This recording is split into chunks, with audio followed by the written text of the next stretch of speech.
Assalamualaikum warahmatullahi wabarakatuh. Perkenalkan, nama saya Muhammad Ihyalmuddin. Saya mahasiswa YN Syekh Nurjati Cirebon. Saya mengambil jurusan akuntansi syariah. Di sini saya akan menjelaskan mengenai mata kuliah akuntansi sektor publik. Nah, yang bertemakan laporan keuangan sektor publik. Nah, di sini ada definisi laporan keuangan sektor publik. Nah, pasti kalian ingin tahu kan, apa sih definisi laporan keuangan sektor publik? Nah, di sini saya akan memberitahunya. Jadi, definisi laporan keuangan sektor publik adalah suatu presentasi dari laporan keuangan yang didapat dari segala bentuk transaksi keuangan dalam sektor publik. Nah, terdapat beberapa alasan mengapa perlu dibuat laporan keuangan. Dilihat dari sisi manajemen perusahaan, laporan keuangan merupakan alat pengendalian dan evaluasi kinerja manajerial dan organisasi. Sedangkan dari sisi pemakaian eksternal, laporan keuangan itu merupakan salah satu bentuk mekanisme pertanggungjawaban dan sebagai dasar untuk pengambilan keputusan. Nah, di sini ada tujuan dan fungsi keuangan sektor publik. Yang pertama, ada kepatuhan dan pengelolaan, di mana kepatuhan dan pengelolaan ini laporan keuangan digunakan untuk memberikan jaminan kepada pengguna laporan keuangan dan pihak otoritas penguasa bahwa pengelolaan sumber daya telah dilakukan sesuai dengan ketentuan hukum dan peraturan lain yang telah ditetapkan. Lalu, yang kedua, ada akuntabilitas dan pelaporan retrospektif, yaitu laporan keuangan digunakan sebagai bentuk pertanggungjawaban kepada publik untuk memonitor kinerja dan mengevaluasi manajemen, memberikan dasar untuk mengamati tren antar kurun waktu. Nah, pencapaian atas tujuan yang telah ditetapkan dan membandingkannya dengan kinerja organisasi lain yang sejenis jika ada, serta memungkinkan pihak luar untuk memperoleh informasi biaya atas barang dan jasa yang diterima dan untuk menilai efisiensi dan efektivitas penggunaan sumber daya organisasi. Lalu yang ketiga, ada perencanaan dan informasi otorisasi. Pasti kalian tahu kan informasi otorisasi.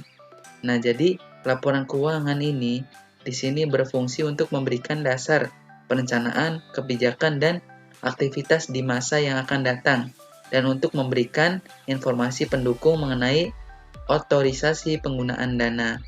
Lalu yang keempat, ada kelangsungan organisasi.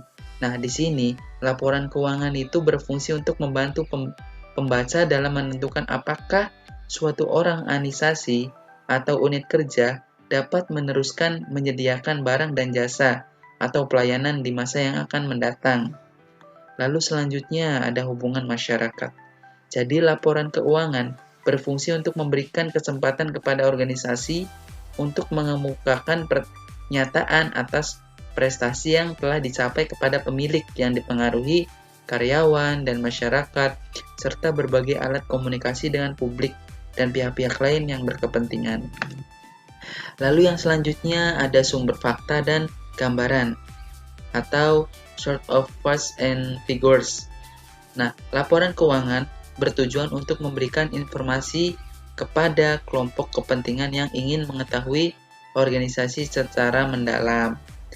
Nah, selanjutnya bagi organisasi pemerintahan, tujuan akuntansi dan laporan keuangan di sini adalah untuk memberikan informasi yang digunakan dalam pembuatan keputusan ekonomi, sosial, dan politik, serta sebagai bukti pertanggungjawaban, accountability, dan pengelolaan stewardship. Lalu, untuk memberikan informasi yang digunakan untuk mengevaluasi kinerja manajerial dan organisasial. Lalu selanjutnya ada pengguna laporan keuangan sektor publik. Menurut Terbit et al. Mengidentifikasikan terdapat 10 kelompok pemakai laporan keuangan. Lebih lanjut, Terbit menjelaskan keterkaitan antar kelompok pemakai laporan keuangan tersebut dan menjelaskan kebutuhannya. Nah, yang ke-10 kelompok pemakai laporan keuangan tersebut Di antara lain yaitu yang pertama pembayar pajak. Lalu yang selanjutnya ada pemberi dana bantuan, investor, pengguna jasa, karyawan, pemasok, dewan legislatif, manajerial, pemilih, dan badan pengawas.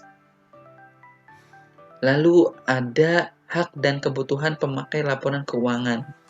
Pada dasarnya, masyarakat memiliki hak dasar terhadap pemerintah, yang dimana yaitu yang pertama ada hak untuk mengetahui, right to know, yaitu mengetahui kebijakan pemerintah. Kita harus tahu dulu kebijakan pemerintah itu untuk apa. Jadi ada prakerja, undang-undang prakerja itu kita harus mengetahui kebijakan itu tuh untuk apa gitu. Lalu mengetahui keputusan yang diambil pemerintah. Nah, kita harus mengetahui keputusan yang diambil pemerintah itu bagaimana gitu. Jangan sampai kita nggak tahu gitu apa yang diambil oleh pemerintah itu, keputusannya itu bisa merugikan masyarakat. Lalu yang ketiga, mengetahui alasan yang dilakukan suatu kebijakan dan keputusan tertentu. Lalu yang kedua, hak untuk diberi informasi, hak to be informed, yang meliputi hak untuk diberi penjelasan secara terbuka atas permasalahan-permasalahan tertentu yang menjadi perdebatan publik. Kita harus tahu, kita harus diberi informasi gitu, yang meliputi hak untuk diberi penjelasan secara terbuka. Ada masalah kita harus diberi penjelasan gitu. Jangan kita tidak diberi penjelasan. Lalu selanjutnya ada hak untuk didengar aspirasinya. Pasti kita ketika aspirasi kita berharap aspirasi kita didengar dong. Masa aspirasi kita tidak didengar? Pastinya kita ingin dan berharap aspirasi kita itu didengar oleh pimpinan-pimpinan pemerintah atau jajaran tertentu yang ingin dituju. Lalu selanjutnya, kebutuhan informasi laporan keuangan pemerintah dapat diringkas atau dapat diterangkan atau dapat dijelaskan. Jadi, masyarakat itu pengguna layanan publik membutuhkan informasi atas biaya, harga, kualitas pelayanan yang diberikannya. Lalu, masyarakat itu pembayar pajak dan pemberi bantuan ingin mengetahui keberadaan dan penggunaan dana yang telah diberikan. Publik ingin mengetahui apa pemerintah telah lakukan ketaatan pada peraturan perundang-undangan atas pengeluaran yang dilakukan. Jadi kita membayar pajak itu kita harus tahu uangnya dikemanain loh, dipakai untuk apa lo dananya lo gitu. Lalu yang selanjutnya ada kreditor dan investor. Nah, di sini kreditor dan investor membutuhkan informasi untuk menghitung tingkat risiko dan likuiditas dan solvabilitas. Lalu selanjutnya ada parlemen dan kelompok politik memerlukan informasi keuangan untuk melakukan fungsi pengawasan, mencegah terjadinya laporan yang biasanya kondisi keuangan pemerintah atau menyeleweng. Lalu yang selanjutnya ada manajer publik membutuhkan informasi akuntansi sebagai komponen sistem informasi manajer untuk membantu perencanaan dan pengendalian organisasi antar kurun waktu dan dengan organisasi lain yang serupa. Lalu pegawai membutuhkan informasi atas gaji dan manajer kompensasinya. Lalu selanjutnya ada komponen-komponen laporan keuangan sektor publik. Nah, komponennya yang pertama itu ada laporan posisi keuangan. Nah, jadi di sini laporan posisi keuangan itu adalah laporan keuangan yang menyajikan posisi aktiva, utang, dan modal pemilik pada suatu saat tertentu secara minimumnya. Laporan keuangan harus memasukkan akun-akun yang menyajikan jumlah berikut. Nah, yang pertama ada properti publik dan perawatan, lalu aktiva tidak berwujud, lalu aktiva keuangan, investasi yang diperlukan dengan metode ekuitas, persediaan, pemulihan transaksi non-prokuran, atau termasuk pajak dan transfer, piutang dari transaksi pertukaran, kas dan setara kas. Lalu yang kedua, laporan kinerja keuangan atau laporan profit dan loss. Nah, di sini laporan kinerja keuangan itu adalah laporan keuangan yang menyajikan pendapatan dan biaya selama periode tertentu. Laporan ini harus mencakup minimum pendapatan dari aktiva operasi, surplus atau defisit dari kegiatan operasi, biaya keuangan, surplus atau defisit, neto saham dari asosiasi dan joint venture yang menggunakan metode ekuitas, surplus atau defisit dari kegiatan biasa, pos-pos luar biasa, saham partisipasi, minoritas dari surplus atau defisit neto dan surplus atau defisit neto untuk periode.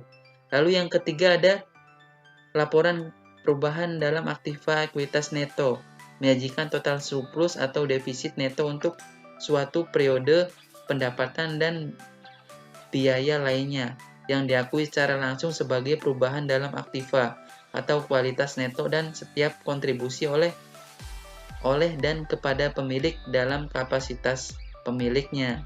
Laporan ini mencakup yang pertama, kontribusi oleh pemilik dan distribusi kepada pemilik dalam kapasitas sebagai pemilik. Lalu saldo akumulasi surplus dan defisit pada awal periode, pada tanggal pelaporan dan pergerakan selama periode. Lalu pengungkapan komponen aset, ekuitas neto secara terpisah dan rekonsiliasi antara nilai tercatat setiap komponen aset ekuitas neto pada awal dan akhir periode, menggunakan setiap perubahannya. Lalu selanjutnya ada laporan arus kas. Di sini laporan arus kas itu menyajikan informasi tentang penerimaan dan pengeluaran kas selama satu periode tertentu. Penerimaan dan pengeluaran kas diklasifikasikan menurut kegiatan operasi, kegiatan pembiayaan, dan kegiatan investigasi. Informasi arus kas sangat bermanfaat bagi pemakai laporan keuangan karena menyediakan dasar estimasi kemampuan entitas untuk menghasilkan kas dan setara kas, serta kebutuhan entitas untuk menggunakan arus kas tersebut. Lalu, yang kelima, kebijakan akuntansi dan catatan atas laporan keuangan.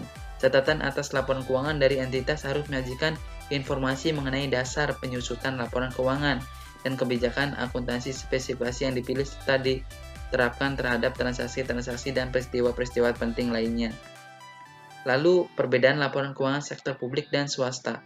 Di sini perbedaannya sangat jelas. Kalau departemen pemerintah atau sektor publik dan keuangan sektor swasta itu sangat berbeda. Kalau di sektor pemerintah, fokusnya itu finansial dan politik, sedangkan di keuangan sektor swasta, fokusnya finansial dan kinerja diukur secara finansial dan non-finansial, sedangkan di keuangan sektor swasta sebagai besar diukur secara finansial. Pertanggungjawaban kepada parlemen dan masyarakat luas, sedangkan laporan keuangan sektor swasta pertanggungjawabannya itu kepada pemegang saham dan kreditur, dan seterusnya. Mungkin cukup sekian presentasi dan penjelasan dari saya. Semoga bermanfaat. Thank you for watching. By Muhammad Ihyolmuddin.